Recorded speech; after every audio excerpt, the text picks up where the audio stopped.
Well, producing food has we're trying to achieve a number of goals. One, of course, is to make sure everybody has enough to eat, they have the right kind of diet, and they have enough of it.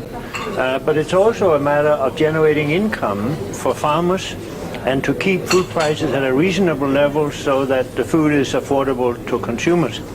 It is also a question of doing the food production in such a way that we don't do damage to natural resources. This is what I call sustainable intensification. We need to produce more, but we need to do it in such a way that future generations also have the ability to produce what they need.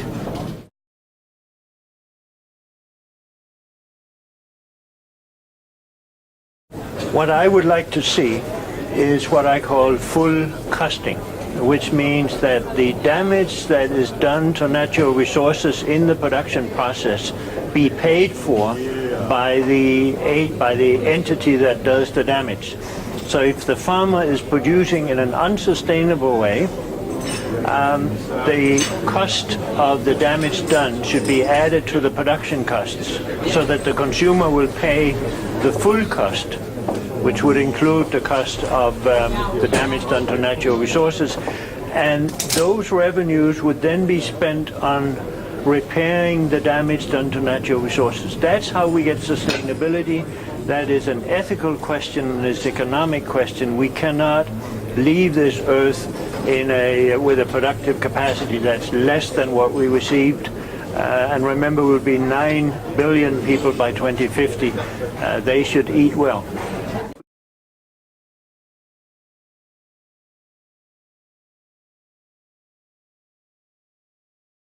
We need the public sector, the governments, including international agencies, to help assure that we have a cohesive, integrated, multi-sectorial approach to solving the food and nutrition problem.